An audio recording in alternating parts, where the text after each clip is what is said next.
Contudo, a esposa de Potifar tentou seduzi-lo, mas José declarou-lhe: Como, pois, faria eu tamanha maldade e pecaria contra Deus? Mas ela não desistia ao ponto de imaginar que em algum momento conseguiria levar o jovem ao ato imoral que ela tanto desejava. Em um determinado dia, estando ambos a sós, a mulher agarrou José, tentando forçá-lo a deitar-se com ela. Ele imediatamente saiu correndo, pois temia pecar contra o seu senhor e desobedecer ao Senhor dos senhores. Então aqui ele tinha o temor de Deus em primeiro lugar, e em segundo lugar ele tinha também consideração com o seu senhor, com a pessoa que era o próprio Potifar, né? Que era o marido daquela mulher que tentou seduzi-lo. Por isso José foi acusado de tentativa de estupro e enviado para a prisão. Gênesis 39, do 10 ao 20. Acho que às vezes a gente não para pensar como foi difícil a situação de José, né, mãe? Sim. Situação porque ele era psicológica, escravo. né? Ele era escravo. Sim. Era a palavra dele contra a palavra Da senhora, né? Da senhora, da mulher do seu senhor. Sim. Né?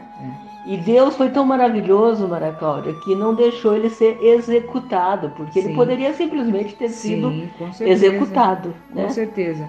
Eu creio que o próprio Deus tocou no coração ali do Potifar para que ele não tentasse fazer justiça com suas próprias mãos. É claro que ele tinha, como você disse, todo o direito de matar. Em primeiro lugar, por ele ser o dono de José. Sim. Porque um escravo não era considerado uma pessoa. Sim. Era como um animal, como uma coisa. Então, o Senhor tinha o direito de matar, de mutilar, de fazer o que ele quisesse com o seu escravo. Sim. E, ao contrário, né? Ele quis que José fosse para a prisão. Mas, na verdade, nós sabemos, né, mãe? Que Deus está no controle de tudo. Tudo isso já foi plano de Deus, claro. Né? Desde o começo. Claro. E às vezes a pessoa E muita coisa, Maria Cláudia, que acontece na nossa vida é plano de Deus. É. Nós não conseguimos entender. Sim, é isso que eu ia dizer. Por que eu estou passando por isso? Por que Deus permitiu isso? Mas por que Deus permitiu isso na vida de José? Então. Porque tudo era plano de Deus. E ele foi acusado de algo terrível, ele foi caluniado. Ele foi caluniado. Essa é a definição de calúnia, né? Imputação de um crime sabendo que não que não aconteceu. Sim. E ele foi caluniado de algo muito sério, né? Eu sei que agora existem pessoas que estão nos ouvindo que você está passando por um momento de acusação maligna. Às vezes até você está sendo acusado diante da justiça. Conhecemos muitas pessoas que foram acusadas injustamente. Sim. Né? E você pode pensar, mas Deus então não tem mais plano na minha vida, Deus não está mais comigo. Deus estava com José em todo momento. Sim. E José estando no Egito, que é o lugar que Deus mostra, né, no Antigo Testamento como sendo o lugar do pecado, o lugar do reinado de Satanás. Sim. Né? Ele estava ali, mas ele nunca deixou de ser um hebreu. Ele nunca deixou de ser um filho de Deus. Sim. Ele nunca questionou a presença de Deus na vida dele. Não, Sim. Deus estava com ele em todos os momentos. Sim. E ele andava com Deus. Sim. Ele nunca se revoltou, né? Exatamente. Então, quando a gente anda nesse mundo de pecado, mundo de acusação, de injustiça, a gente tem que se lembrar que a gente é filho de Deus, que a gente é povo de Deus, e andar com Deus, se esforçar para andar com Deus. O Senhor, no entanto, nunca abandonou a José. Está em Gênesis 39, 2 e 21. Então, o texto bíblico afirma: e deu-lhe graça aos olhos do carcereiro Mor. Este delegou a José a tarefa de liderar os outros presos. Essa é a segunda vez que José exerce o papel de líder, tendo sido a primeira vez quando geriu os negócios de Potifar. Então, Gênesis 39, 2 diz: e o Senhor estava com José, e foi homem próspero, e estava na casa do seu senhor egípcio. Agora 21, versículo 21, do mesmo capítulo.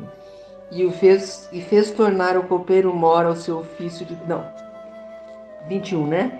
O Senhor, porém, estava com José e estendeu sobre ele a sua benignidade e deu-lhe graça aos olhos do carcereiro Mor. Então veja que todo lugar que ele ia, ele foi prisioneiro, ele foi encarcerado. Né? Olha, uma pessoa... Foi escravo. Ser reconhecido na cadeia, então, é só Deus mesmo. Exatamente, é isso que eu estou dizendo, né? Porque ele nunca deixou de ser filho de Deus, ele nunca Sim. abandonou a Deus, Sim. o nome de Deus, a palavra de Deus, que tinha sido dada para ele lá no sonho, no primeiro sonho, que foi quando começou toda a confusão, né? Então, muita gente também fala, eu virei crente e tudo começou a dar errado. Claro, o diabo vai Você se está sendo levantar. provado e Deus está E permitindo. Deus permite, exatamente. Por quê? Para você ter um testemunho. Que testemunho tremendo é o testemunho de José. Né? Que coisa emocionante quando a gente lê essa história. Na prisão, José interpretou os sonhos de 2 servos de Faraó. Após 3 dias aconteceu conforme as interpretações de José. Então veja que o Espírito Santo estava na vida de José. Sim. Né? Antigo Testamento, mas o Espírito Santo estava com ele. A palavra de Deus estava com ele, que é Jesus. Né? E, como eu disse, ele sempre esteve em comunhão com Deus. Ele havia pedido a ajuda do copeiro Mor quando saísse daquela prisão, porém ele não o ajudou. José foi esquecido por aquele homem.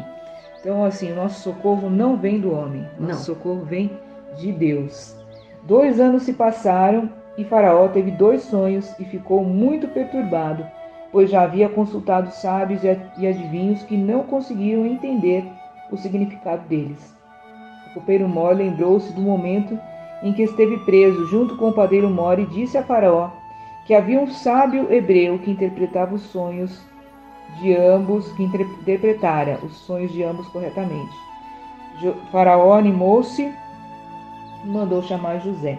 Ao chegar à presença de Faraó, José, submisso a Deus, respondeu-lhe que ao Senhor pertencia as interpretações e a palavra de paz. Então veja que mais uma vez, né, ele testemunhou ser um servo de Deus. Sim. Porque quando o Faraó pediu para ele para ele, olha, eu ouvi falar de você, eu sei que você é um homem sábio, eu sei que você sabe interpretar. E o que ele falou? Ele não falou, sim, sou eu mesmo, né?